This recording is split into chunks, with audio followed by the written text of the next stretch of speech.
right, good evening, everybody. I'm going to ask you to take your Bible, turn to Colossians chapter 1, and we're going to start by reading there again in this class.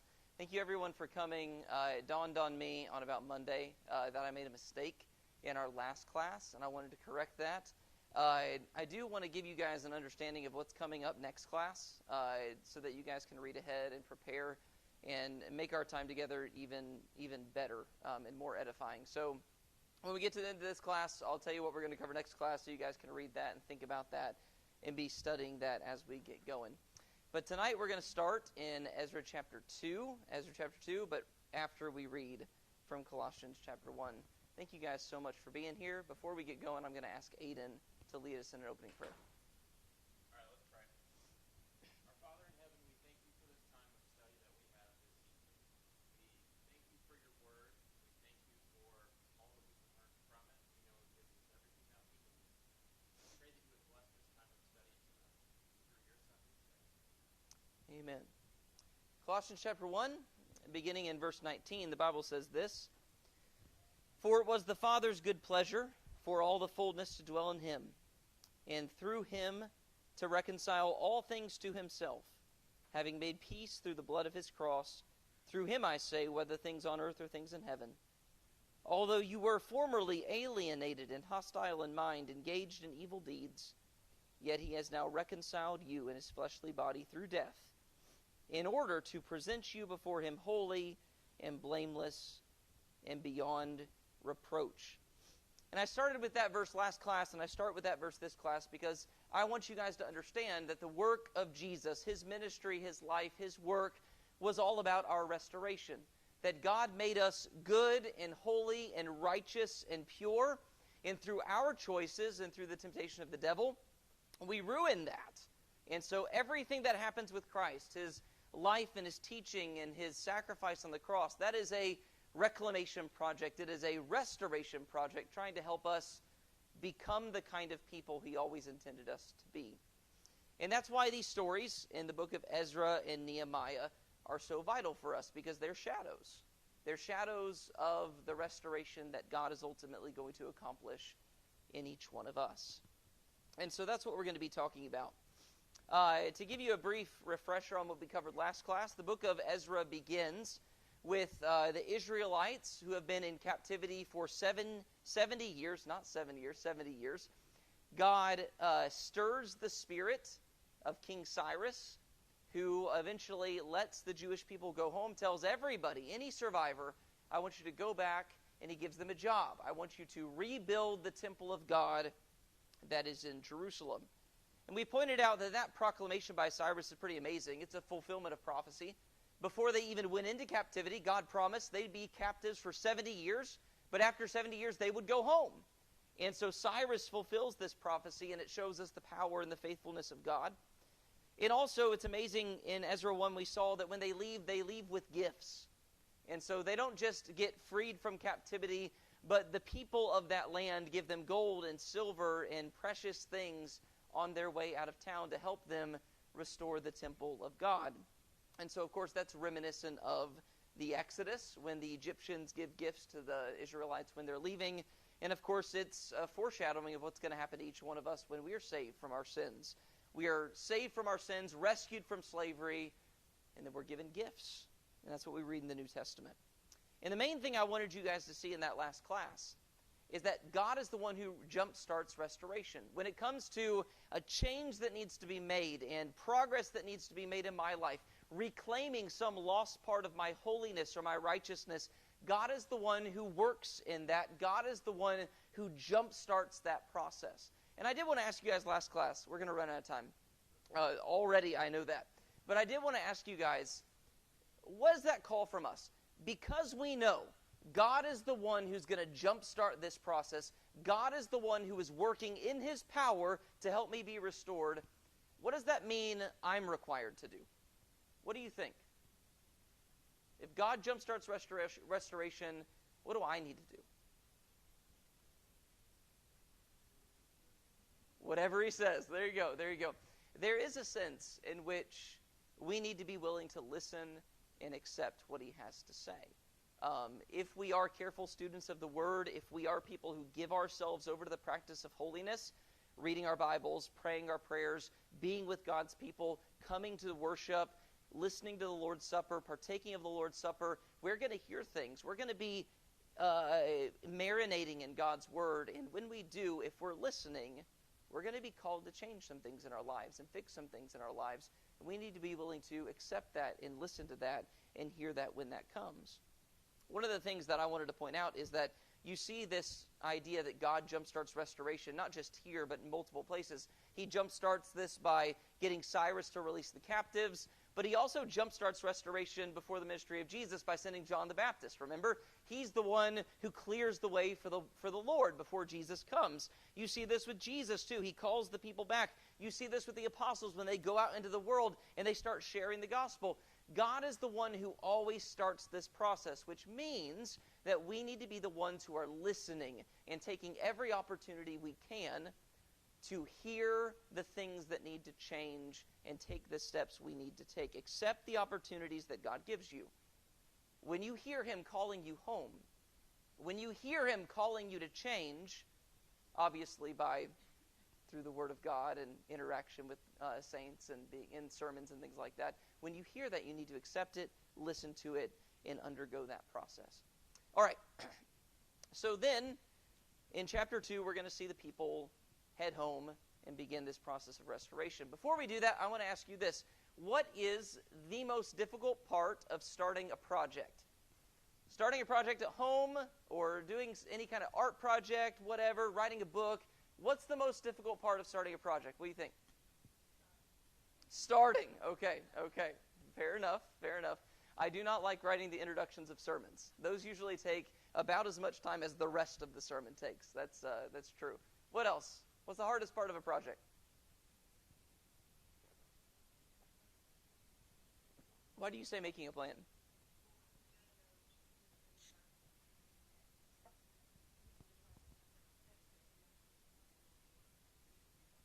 Okay, so I was gonna give you guys other chances to respond, but that's the answer that's true for me, and that's on my notes. So I'm just gonna go with it. Your answer may vary from mine, but it's always figuring out what my vision is. If I'm gonna do anything creative, I always struggle to figure out what my vision is. So a long time ago, when Leah and I had first married, it was in the first year of our marriage, we went to one of those like unpainted pottery places where you go in there and you pay like a ton of money to take some paint and paint the pottery that they already made that totally isn't worth the money, right? And so we did that thing. We went in there and Leah got her little bowl out and she's going to town on it, being all creative and doing all kinds of stuff. And I'm just like, I don't know what to do. Like, I have a little bowl here. What am I supposed to draw on it? So I'm like, I guess I'll just do dots. So I just did dots all over my bowl, and that was the limit of my creativity. I still have that bowl. I meant to bring it tonight, but I couldn't find it, and I'm really sad about that. But it's hard for me to discern a vision. It's hard for me to decide, okay, this is where I want this to go. I'm going to paint a picture. It's hard what am I going to paint? I'm going to write a book. What am I going to write about? How's that story going to go? I'm going to build a desk or something awesome. Like, I don't have any idea like how I'm going to do that or what it should look like. I struggle coming up with a vision. And that's the good news for the Israelites, for the exiles when they head home, is they didn't have to worry about that like I have to worry about. Because what their job is to not go home and make whatever they create in their own mind. Their job is to restore. It's to create something that God already has in mind for them. Of course, restoring something like that, where God has His plan in mind for you, that comes with its own challenges, and it requires other things from us. It doesn't require creativity, but it does require some things. And we're going to see that in their story tonight. Okay, Ezra chapter 2, if I can get there, sorry. Ezra chapter 2, beginning in verse 1. And let me advance my slides because I'm going to forget to do that. There we go. Ezra 2, beginning in verse 1. It says, "Now these are the people of the province who came up out of the captivity of the exiles whom Nebuchadnezzar, the king of Babylon, had carried away to Babylon, and returned to Jerusalem and Judah, each to his city. These came with Zerubbabel, Jeshua, Nehemiah, Sariah, Relaliah, Mordecai, Bilshan, Mizpar, Bigvai, Rehum, and Baanah, the number of the men of the people of Israel. So there are a couple of interesting things that we see just in these first two verses. What we have in this text is we have what we're going to read is a lot of names and a lot of numbers that really aren't going to mean that much to all of us. When you have some random clan name and a random number of people who are coming from that clan, there's not a lot of application you and I are going to get out of that, but there are some interesting things that we can see within this text that I want to point out to you.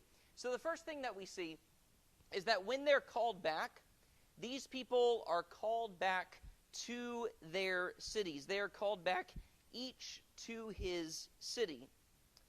And I want to ask you, what's significant about that? The idea that these people are called back each to his city. That's what it says at the end of verse 1. Yes. But that's interesting because have any of these people been home before? So how are they going to go back to their city? What does that mean?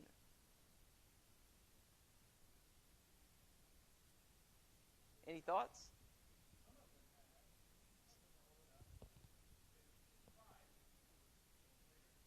Okay, so there are a few of them. Yes. Well, and that says something interesting, right?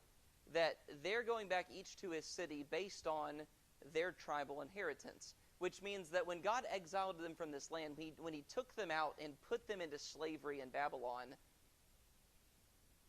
this land still belonged to them. This land still belonged to their ancestors.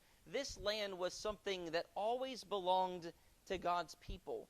And so what this is, the fact that they go back each to his own city, they don't just go back and stake their claim and say, well, we were over here before, but now we want to be here. We're going back to the place where we're supposed to be. This says something, that this land has always belonged to them, and more deeply than that, this land has always belonged to God. And it's a recognition that this was always God's land to do with what he chooses.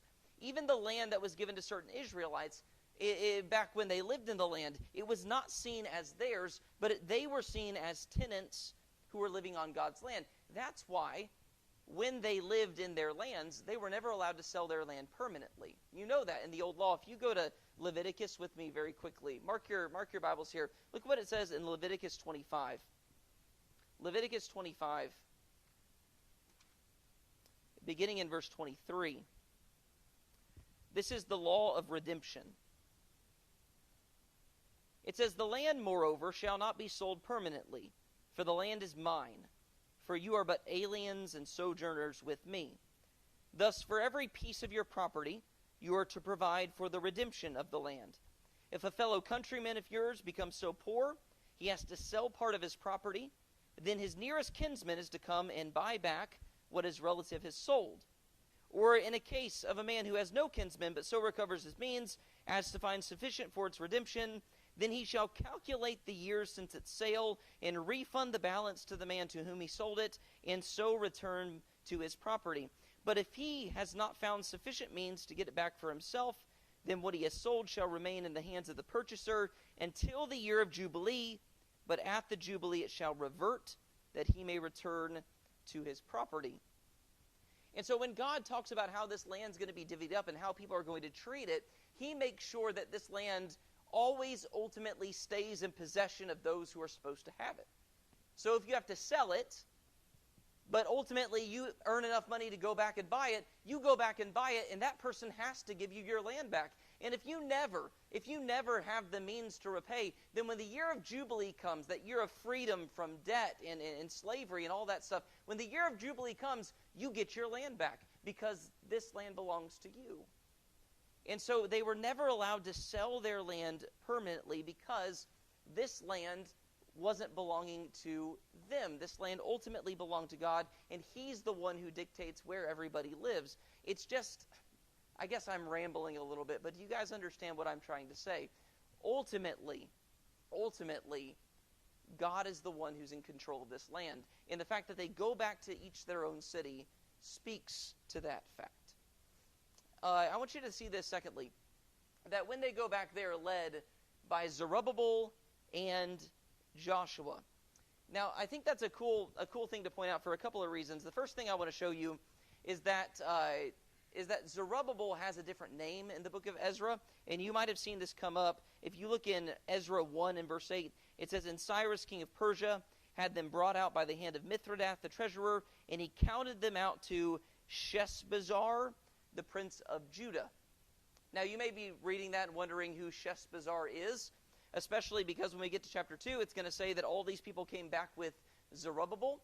But there's information in the book of Ezra that shows us that Sheshbazzar is probably just another name for Zerubbabel. You'll see that in Ezra 5. Go there with me really quick. Ezra 5 in verse 16. It shows us that the work that we know that Zerubbabel did was done by someone named Sheshbazzar. Ezra 5 verse 16, "Then that Sheshbazzar came and laid the foundations of the house of God in Jerusalem, and from then until now it has been under construction, and it is not yet completed." And so what you have there is you probably have a Babylonian name that had been given to Zerubbabel that is being used as another name for him here in this text. But what you have here is you have two guys. You have Zerubbabel and Joshua, and they're the ones who are leading the charge back to Jerusalem. The cool thing about that is, if you look at Ezra 1 and verse 8, it says that Sheshbazzar, whom we know as Zerubbabel, is a prince. And if you look at his lineage, you'll see that that's exactly what he is. He is a descendant of King Jehoiachin, and he's the one who's going to become the governor of Judea and the leader of the restoration. I want you to think about that. When they go back, the person who's in charge, what's in his lineage? What is his lineage? It's royal, right? He's somebody who comes from the line of David. And so that shows us that we're continuing that process. God wanted someone to be on his throne that was from the line of David, and when they go back and they start restoring, they're making sure, God's making sure, that he's continuing with that promise. The person who's going to rule in this city is going to be from the line of David. You see that also.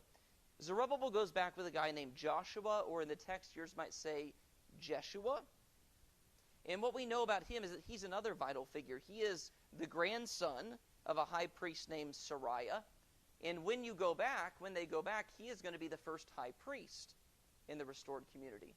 And so there again, you see this idea that when they restore, they're going about restoring the right way. We're going to put someone in charge who is of the right royal lineage, and we're going to put somebody else in charge of the priestly duties who is from the right priestly lineage. When they go back, they're intent on doing things right.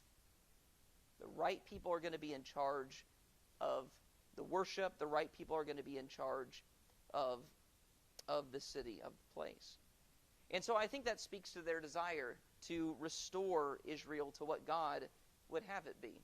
The prince is going to be from the line of David. The high priest is going to be from the line of high priests. They want to do this the right way. Something else cool that you see here is that they're led back by Zerubbabel and Joshua and 10 others. Now, if you read this carefully when we read through it in verse 2, you'll probably notice that there's only 11 names there. But if you look at the list of names that you can find in Nehemiah 7:7, which recounts the same event, then you'll see that there are actually 12 names in that list. And there's a guy named Nehemiah who somehow gets left out in the cold. Not sure how that happened. He probably didn't like that much, but he probably doesn't care now if he lived a good and decent life. Anyway, and so that's an interesting thing, that when they go back, how many people are leading them?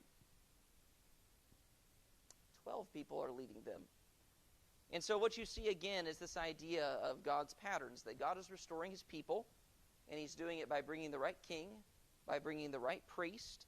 He's restoring his people by using 12 leading men, just like he did when he established the nation with 12 brothers. He built the nation with 12 tribes. They investigated the land with 12 spies, and eventually they're going to, the new covenant is going to be introduced to us through 12 apostles. We're restoring with the help of 12 leading men, and I think that's a really, really interesting thing. All right, so what we have next is a bunch of names, and I've prepared a little treat for you. I'm going to get Ethan Finley to read us verses 3 through 64. I was also going to say really quick back on that last point that Yeah. in Luke chapter 2 it says that Jesus had to go back to Bethlehem for the census of the Romans.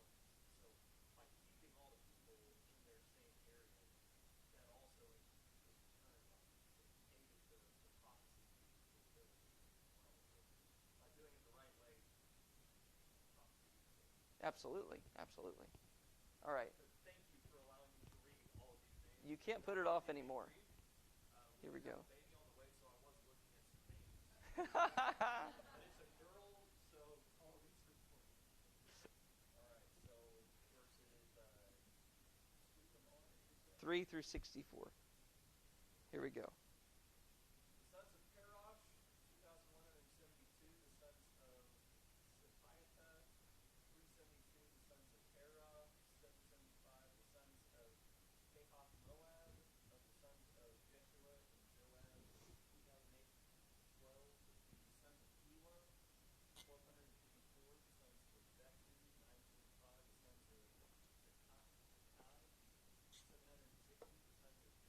All right, stop. I can't do this anymore. I was Okay. gonna say, there is a name, the other Elam, There you go. and then there's also Ona. Okay. So there's some stuff to look forward to in there.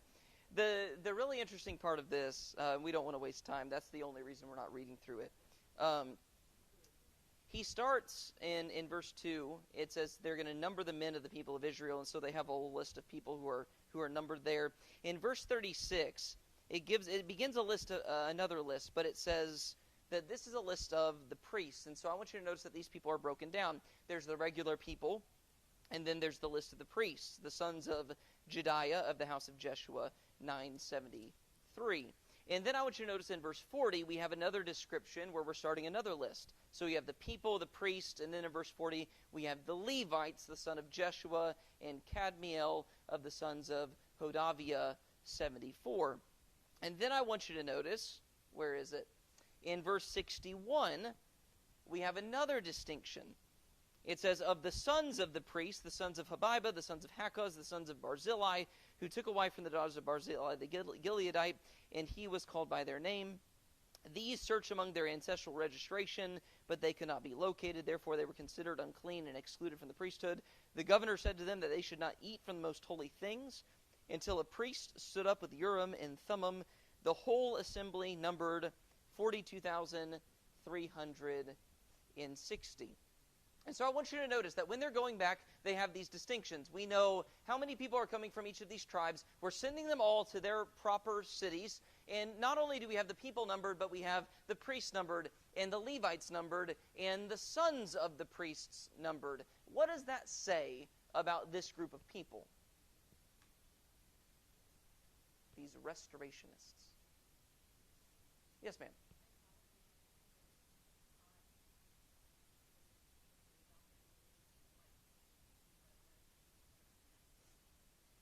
Okay, so they'd been taught about their lineage, and somehow they'd come to know that that was very important, or maybe they hadn't forgotten that it was important. It had been passed down even in captivity. When you read all these names and all the numbers and all the specific lists, what do you think it requires to get a list like that? And to know where everybody needs to go back, each to his own city?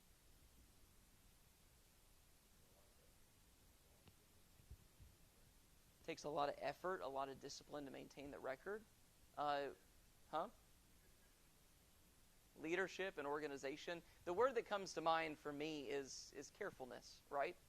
These are, and all those ideas go together. These are people who are not doing this flippantly. They're not just going back and flying by the seat of their pants and just trying to do the best they can do without any organization or carefulness. They're going back, and as they're seeking to restore this nation the way it's supposed to be, they do it very carefully. They do it with a lot of attention to detail. How many people are going back? They need to go each to their own cities, to their tribal inheritance. The priests need to be numbered. The Levites need to be numbered. The sons of the Levites need to be numbered. We're going to carefully parse all this out because each of these people have their jobs. And we need to make sure that the right person is in the right spot and the right people are doing the right job. This is not a careless endeavor of just unfettered zeal and emotion. There's carefulness about this. And they show us that, look, when it comes to the work of restoration, it is not something that we engage in with unfettered passion and carelessness. Zeal is a part of restoration, to be sure, but carefulness is a part of it too. And I think that's what we have to appreciate. If we are going to build things the way God wants them built, if we are going to restore the way God wants us to restore, we need to make sure that we do so carefully. That's what they teach us. And they're so careful. Look at what it says here in verse 61. Of the sons of the priests, of the sons of Habibah, the sons of Hakaz, the son of Barzillai, who took a wife from the daughter of Barzillai the Gileadite, and he was called by their name. These searched among their ancestral registration, but they could not be located. Therefore they were considered unclean and excluded from the priesthood. The governor said to them that they should not eat from the most holy things until a priest stood up with Urim and Thummim. And so what you have here is you have a group of people who believe that they are rightly considered a part of the sons of the priests, and yet they have a problem. They can't find the verification for that. And so what do they decide? These people think that they're good, but they don't have the proper documentation. And so what's the decision made? They're excluded until we can consult God. What's that say about them? Why prudent?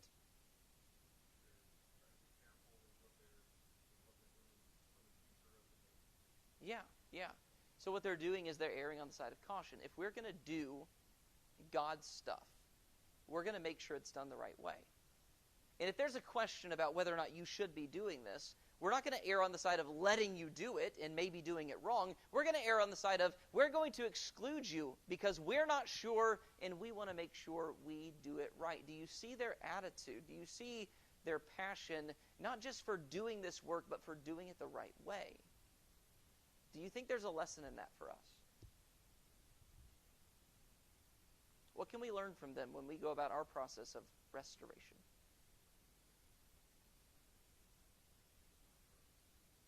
Yeah, we put God first. Absolutely. Not our own desires and our own thoughts first. Yes, sir?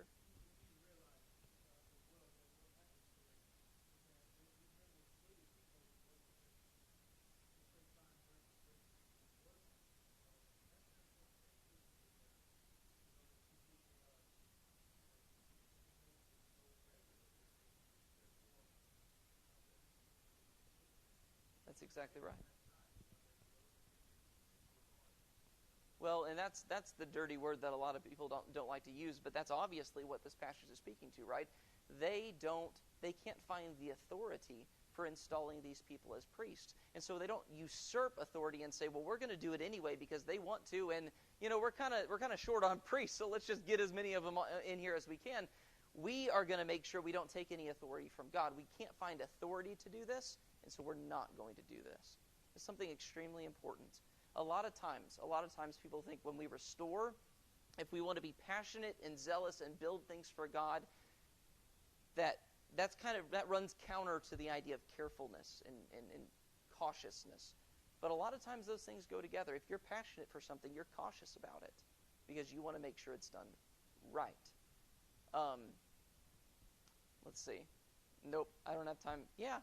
So today I was taking some sinks out and trying to do some plumbing under my sink, which is a terrible thing, and it takes me forever to do any kind of project like that because I want to make sure I do it right, and I want to make sure like everything's off and I check everything 15 different times before I unlock it because I don't want to start like a sitcom episode in my bathroom where the water's spraying in my face and it's 5 minutes before church and all that stuff. And so I'm super careful about it because I don't care about it? No, I'm super careful about it because I'm very passionate about not causing thousands of dollars of damage in my bathroom. We get this so backwards. We think when a church isn't careful and cautious with the Word of God, they're passionate. No. When a church is passionate for God, they're cautious and careful about the way they do things. That's what we see in these people. Any other thoughts or ideas about that before we move on? Yes, ma'am.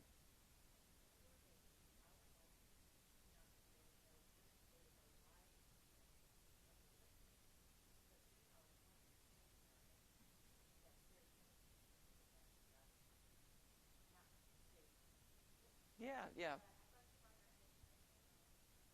There you go. Well, you're right. It wasn't in my notes, but I do appreciate that.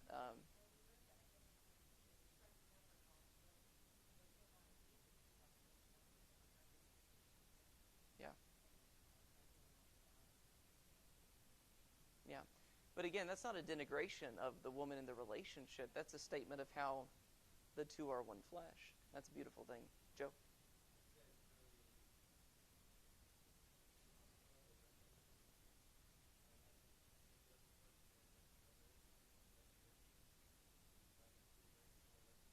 Yeah.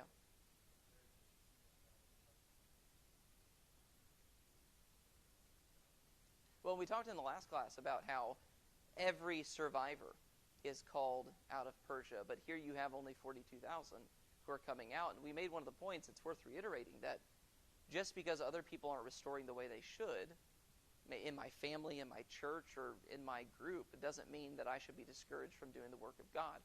This is how it always works. There are remnants, small groups of people who are really interested in doing it right. So we shouldn't think that just because it's popular, that's the way it should be. And we shouldn't be discouraged from doing the work just because we're doing it with a small group of people. I do want to blaze past this really quick. I asked what's the deal with the Urim and the Thummim. It talks about how they're not going to make a decision until they can consult with the Urim and Thummim. And surprisingly, there's not a lot of information about the Urim and the Thummim in the Bible. Apparently, it was two stones that went into the breastplate of Aaron. And based on what I can read, and again, this is, maybe you have another verse that I couldn't find, but I searched it on a Bible, search app, so I think I found them all.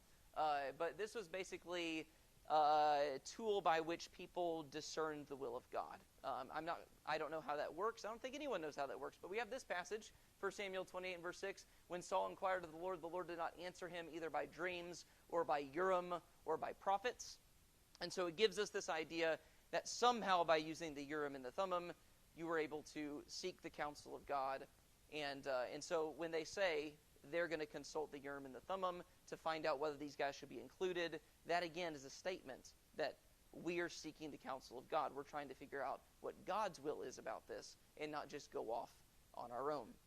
Okay, so, that's a good question, but we're going to skip it. Let's move on to Ezra chapter 3. Ezra chapter 3. And I want you to know that when we get here, we have a little bit of a time jump. We move ahead in time just a little bit. But what happens here, Ezra 3, verses 1 through 7, is one of my favorite scenes in all of Scripture. Actually, Ezra has two of my favorite scenes in all of Scripture. One of them is here.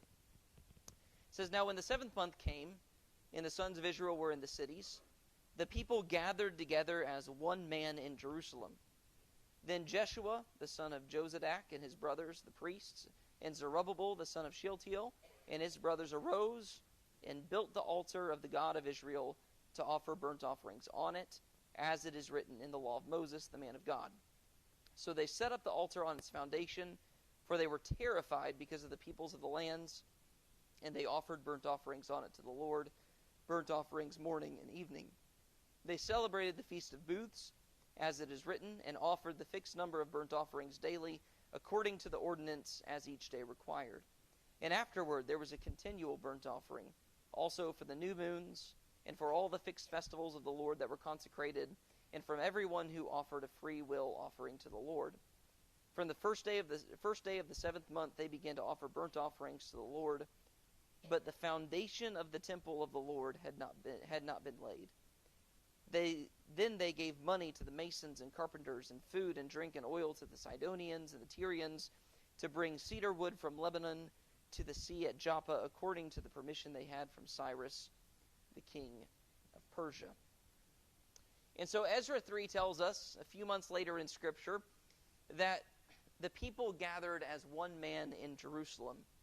And they did that because this was the proper time to celebrate the Feast of Booths. And so everybody came from their different cities that they had gone to from their tribal inheritance. They gathered in Jerusalem because this was the time for them to celebrate this all-important feast. And here, amid all the rubble, right? They're in this totally destroyed city. They have no temple. They have no walls. They have no homes. And in the middle of all this rubble, they build an altar to the Lord, and they begin to offer sacrifices on it to celebrate this Feast of Booths. And that's one of my favorite pictures, because it's a great, great thing to imagine. That here they are in the midst of a ruined Jerusalem. They're standing on the rubble of a ruined, destroyed temple. And the first thing they do before they do anything else is they offer their open-air, dust-coated sacrifices to God in the middle of the destroyed city. Before they build the walls, before they lay the foundation, they build the altar. That's what they do first. And I think what you choose to do first says a lot about what matters to you, doesn't it? When Leah and I first got married, she was adamant. She was adamant that what we would do is we would eat dinner around the kitchen table every single night. Not in front of the TV, not on the couches, not in the living room. Every night, so much as it depended on us, we were going to eat around the kitchen table. And that's become a really important custom for our family. And about 2 years after we were married, we moved into our first home. And we had one of those nights where it was your first night in the home and everything's in boxes and you don't have access to anything, no chairs and no utensils and no tables or anything like that. But we moved into our new home, this barren home with all these boxes shoved to the side. And we ordered Chinese food from 888 China Bistro in Pearland, Texas. And we sat there on the floor looking at each other, Indian style, and we ate our dinner together like we'd always done. It was the first thing we did in our house because that was part of our custom. This is what we do. This is what's important to us. We eat dinner together around the table, and so this is the very first thing we're going to do in our new house. What you do first says a lot about you. And we see something similar in these exiles. That this is what they do first. The very first thing they do is we are going to celebrate the feast God told us to celebrate. We're going to build an altar so that we can offer the sacrifices that we're supposed to offer. Now, we ask the question, why build the altar first? There are two reasons given to us in the text. First of all, this was required to observe the feast. At the Feast of Booths, you got to offer sacrifices, so you got to build the altar so that you can do the right thing. But there's something else that's said in the text. There's another reason why they offer sacrifices. What does it say? They offer them exactly because they were terrified. They were absolutely terrified of the people of the land. So what does that say about them? That because they are terrified, they build an altar. What does that show you about them?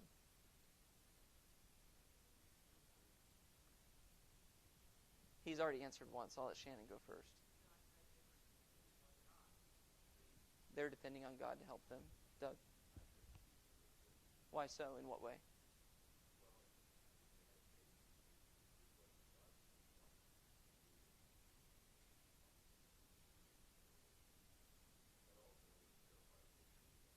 Yeah. Yeah. Well, and that's the interesting thing, isn't it? Because when I'm terrified, what do? Think about it. You put yourself in their shoes. You, 42,000 strong, which is not a lot. You've left Persia, and you're just living in this ruined city. You have no weapons. You have no cavalry. You have no, other stuff that you would need. You have no walls, right? You have no standing army to take care of you. And you have all these nations around you that you know want to destroy you and want to see bad things happen to you. You have all this stuff going on, and in the mind of a worldly person, you're in that situation. What's the first thing you do?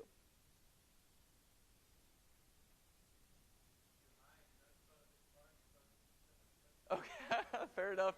No smoke signals. You hide. Okay, I'm thinking maybe like we build a wall. Like that sounds like a good idea, a good place to start. Let's start with those outer defenses. Or maybe we make sure we get our army together and everybody's all organized and everything like that. Let's make sure our weapons are sharp and our shields are strong and all that stuff.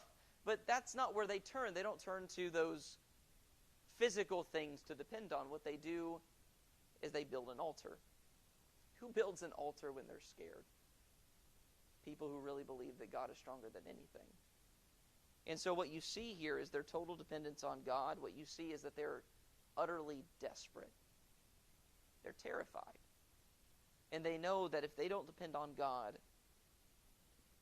there's no hope for them to be rescued or saved or protected. And so I think that's an important thing for us to appreciate when it comes to our work of restoration. That when we go about the work of restoration, we ought to do it with the same kind of desperation. That we're not just doing this because we think it's a good idea. We're not just doing this because, it'd be nice or it'd make my life better. We're doing this because we are utterly desperate. That this is something that absolutely has to happen. This is something that needs to be accomplished in my life, because otherwise I'm going to be ruined and I'm going to lose my soul for all of eternity. And so we learn a lot from them in these 2 chapters. We see that they rebuild, they restore with carefulness, but they also do it with this great sense of desperation and dependence on God. One of the other cool things about this altar that they build, it says in Ezra 3 and verse 6, "From the first day of the 7th month they began to offer burnt offerings to the Lord, but the foundation of the temple of the Lord had not been laid." Now, I am not a construction guy, but I did talk to Ryan Graham about this. We had a conversation about this, and if you want to correct me later, you can. But it's kind of interesting. You think about, okay, we're building an altar, but the foundation hasn't been laid yet, which in my mind says there are one of 2 possibilities. The first one is we are going to have to build this altar so we can offer our sacrifices and celebrate the Feast of Booths, and then when we finally get around to building the temple, when we lay the foundation, what are we going to have to do to that altar? If it's built on top of the foundation, that's not there. We're going to have to move it or tear it down again, right? But even though they know they're going to have to tear it down, they want to build it because they want to get these sacrifices in. So that's possible. But then Ryan told me, on the other hand, it's also possible that what happens with this altar is it becomes the centerpiece and everything in the temple gets built around it. And I'm not sure which one of those ideas is right, but both of those are beautiful ideas. The idea that I don't care if I'm going to have to tear this down later, I'm going to build it now and build it right, or I'm going to build this now and everything else I build when I build this temple is going to be centered on this altar that I built first. All right, we have 1 minute left, and we're not going to have any time to talk about the stuff that I wanted to talk about. That's really sad. But I do want to leave you with this. The main takeaway this evening is I want you to understand that restoration begins with carefulness and desperation on our part. We talked last class, our main takeaway was God is the one who jumpstarts restoration. His power, His providence is the thing that's going to get this process moving. But when I begin to restore, I need to make sure I do it with carefulness. I need to make sure I'm doing this according to the will of God and not my own will. And I need to do it with absolute dependence on Him. I'm not depending on my own strength and my own wit in my own power to get this done. I am depending completely on God to help me have the strength to accomplish this restoration that He wants. All right, next class, we're going to finish the rest of Ezra 3, and we're going to get all the way through Ezra chapter 4. So we'll look forward to doing that with you guys next time.